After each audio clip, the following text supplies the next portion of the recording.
Do you ever find yourself bitter that no one noticed that thing you did and you gave everything and you still walked away feeling empty? Yeah, like you did the right thing, but it didn't feel right. Simply you were planting fruit, but deep down, you knew you were starving. Well, today's episode, it's not about the people who didn't say thank you. It's about that you didn't say the truth, that you betrayed yourself because you didn't know yourself. And now you're carrying the resentment, not just towards others, but towards yourself, because somewhere along the way, you started living outside of alignment. And this episode is about how we get back to congruence, back to clarity, and back to the kind of self-worth that doesn't need all that applause to feel valuable. So let's talk about that. Let's talk about when the fruit just isn't enough. Welcome to the Nature of Everything podcast with Bo and Clint, where we deep dive into the world of personal development through coin. Confirm it, own it, be intentional, and change the nature of everything. Hey everybody, welcome back to the Nature of Everything. I'm Bo. And I'm Clint, and we're really glad you're here. Whether this is your first episode or you've been riding with us for a while, thank you for showing up. Yeah, this podcast is where we explore the messy, beautiful work of personal development, and we do it through the coin framework. Confirm it, own it, be intentional, and change the nature of everything. Yeah, and if you're curious about the deeper stuff we're building, like our new book, the daily check-in practice, or the online course that's coming soon, please go to coinyourlife.com. You'll find tools that help you to stop drifting and start living your life with intention. And if you've been listening for a while, we're not here to give you a motivational speech. We're here to ask better questions and tell the truth and hopefully give you something useful to think about in your life. Yeah, so let's get into it. Today we're talking about a word that most of us don't want to admit that we're carrying around, and that word is resentment. Let's start with something simple. Imagine you plant a tree, you water it, you tend to it, and you didn't do it for applause and not for payback or a paycheck. You just did it because it was good, because it felt right, and because somebody needed the fruit from that tree or the shade, even if it wasn't you. Yeah, and then it hits you. The tree doesn't eat its own fruit. It simply gives. The tree simply gives, period. That's what it does. It doesn't get to taste what it produces. It doesn't even get to sit under its own shade. It simply just gives. And you know what? At first, that feels really noble, beautiful even. We think, I want to be that kind of person. But then one day, you realize you're tired and you've been giving and giving. And now there's that voice inside you and saying, what about me? Yeah, and this is where you start that wondering, right? Does anybody see this? Does anybody see me? Does anybody even care? And Suddenly, the thing that you were willing to do so freely, it starts to feel transactional, and bitterness sets in. Yeah, and here's the real punch to the gut. I don't think you're mad at them. I think you're mad at you. True. I agree. Because you didn't realize, but you were hoping that fruit from the tree that you planted would also feed you. Yeah, and you're not lying or you're not faking it. But I think that oftentimes when we're in that spot, we don't know our own needs at the time. We don't confirm the truth of what we're really hoping for. So in that spot, I think you keep giving from some empty place. And I think that's where that resentment starts to grow. So let's talk about why this bitterness shows up. Because most of us, we don't just decide to be resentful. It's subtle. It builds up. And I think the root of it, it's not always about what other people did. It's about what we didn't realize we were doing to ourselves.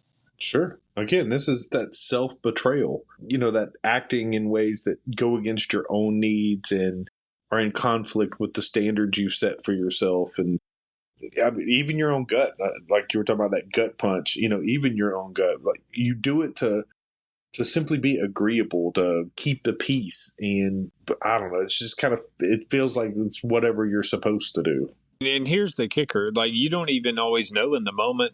You're doing what you think is right and you're showing up and you're being generous. But under the surface, you're quietly abandoning yourself.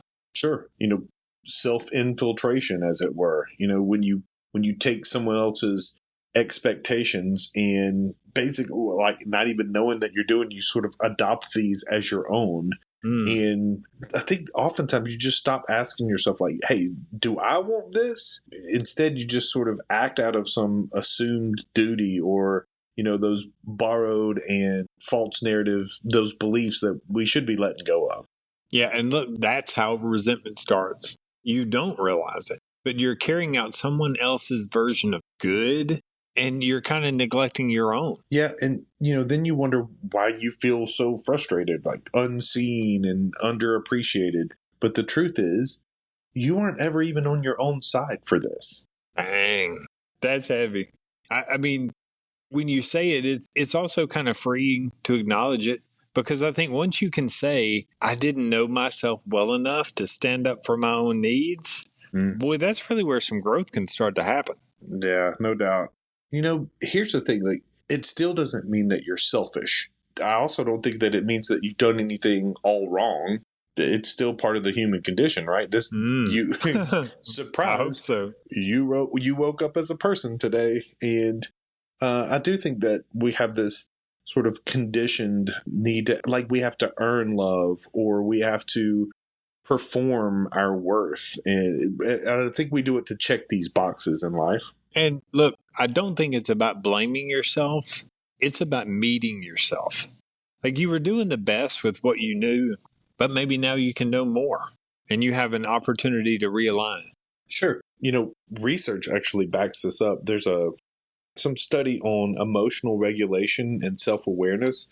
And what they found was the less self-aware you are, the harder it is to manage difficult emotions like resentment, like we're talking about. Because if you don't know what's going on inside you, then you can't name it. And if you can't name it, you can't address it and you can't change it. I love naming it. You do. But I mean, but that's exactly right. And when we talk about resentment, it's really like a signal. I mean, it's almost like grief. It's the pain of realizing that you've been showing up, but not for you.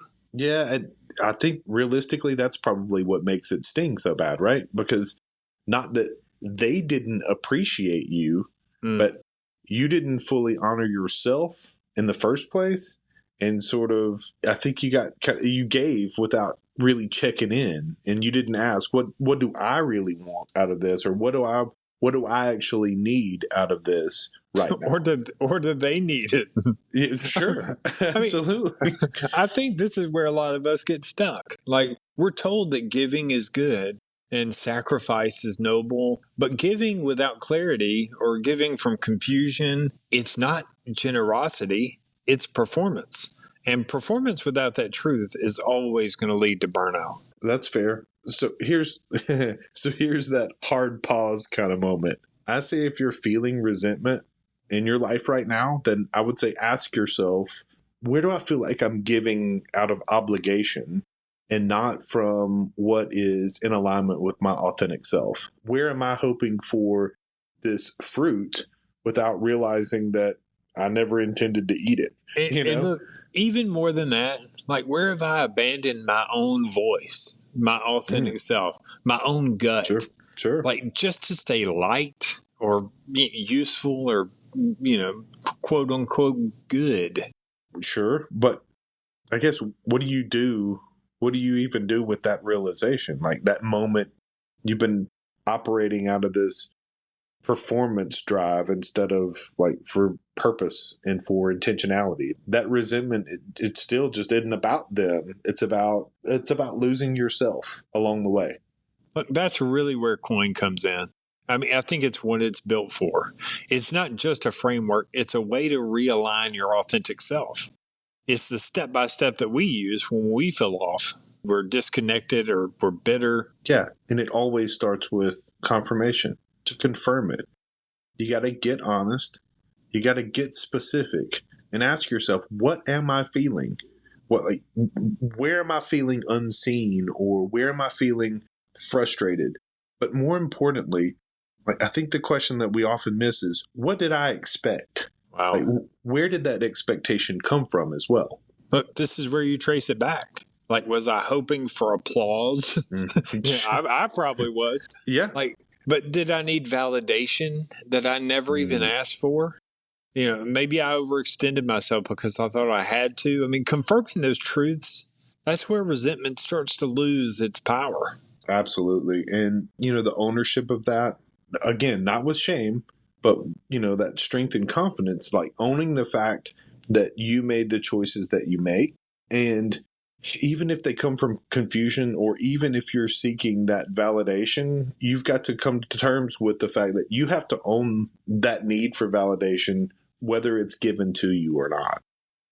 Ownership definitely does not mean blame. It means agency. Right. It means saying, like, that was me. And you know what? I can do better. I can do differently now. And I think that's where we start to reclaim a lot of power, because we're no longer waiting around for somebody else to fix it. And I think that that's what happens in resentment. I agree, which brings to the intentionality piece. You get to choose what this alignment actually looks like for yourself. And how do you want to go forward with this? Like, without, keeping score, without the little tick marks, showing rights and wrongs. It's just, how do you want to move forward intentionally? Yeah. And also, maybe, what do I need to receive from myself or even other people to stay whole? I think being intentional means giving from a full place, not from an empty place. Sure. And if you have that full place by which this is born from, then, also that's where transformation happens. I think that's where you get to change the nature of your giving, as it were. You don't need the applause, and you don't need to seek that validation when you're choosing to give, because you already are starting from a spot where you know your worth. Yeah. And when you live with that kind of alignment, I think people can feel it, because you're planting trees, but not for applause. You're planting because that's who you are, and you know that that's enough. So maybe you've realigned, you've confirmed the truth, you've owned your part, you're living with intention, and now you've changed the nature of how you move through the world. But then there's another challenge. Can you still give, knowing that you might never see the outcome that you were hoping for? Yeah, and that's huge, because, and I don't remember who this is attributed to. It's not me, but that old adage of society grows great when old men plant trees for which shade they'll never sit under. I can't remember exactly how it's worded, but it's something along those lines that. Yeah, you don't get to sit under your own shade tree. Yeah. Planted. When's the best time to plant a tree? Was 50 years ago, and if not 50 years ago, today. But you're liable to not sit under the shade of the tree that you plant. Yeah, we combined a lot of great things. There's so many brilliant wisdom pieces right there. We're just going to stitch them together. I hope you're following along with all of our tree references. But either way, I will say, whatever the actual words for that adage, it's talking about legacy. And it's talk about integrity that goes along with what giving should actually look like in alignment with you. Giving shouldn't be passive, and it should not be martyrdom. Don't be a martyr, Bo. It's actually deep ownership. Sit with that for a second. But you're saying, I know who I am, I know what I'm about, and I don't need anybody else to tell me that this matters. Look, and if you're someone who's starting to live this way, I still think that there's one more thing that I think we need to really consider, and that's give yourself the win. When you show up in alignment with your authentic self, you should celebrate that. You should not let that moment pass, even if nobody else notices, even if nobody else cares. Like, if you're by yourself and you're clapping alone, like, while you're in the car, in the parking lot, like, don't be clapping while you're driving. But if you're by yourself, write it down in your journal. Like, celebrate that moment. Live that moment for you. Yeah, and look, you are allowed to be proud of yourself. And I say to hell with what Clint said. And if you want to clap while you're driving, like, just make it quick. Just be good with driving with your knees. But the deal is probably nobody is going to throw you a party. You probably are going to have the self-confidence and the assuredness to celebrate your own win there. Because when you planted something beautiful from a place of truth, that is the fruit. And you didn't have to eat it to know that it was worth it. All right, so here's the question we want to leave you with today. Like, where are you still planting but hoping to taste the fruit? Realistically, what would it look like to confirm that truth? What does it look like when you own that gap and be intentional about your next steps? Like, change the nature of how you show up in reference to your alignment. Yeah, and look, you don't have to burn it all down. You don't have to stop giving. You just have to stop betraying yourself. Yeah, so hey, if this resonates with you, I still recommend journal it. Write this down, document this for yourself. Literally, write it down. Ask yourself, what am I giving right now? Am I given from a place that's in alignment? Am I given from a place that is in alignment with me? Or do I feel like I'm giving from obligation? What do I need to feel whole? Well, whether or not someone else sees me, dig into it for yourself.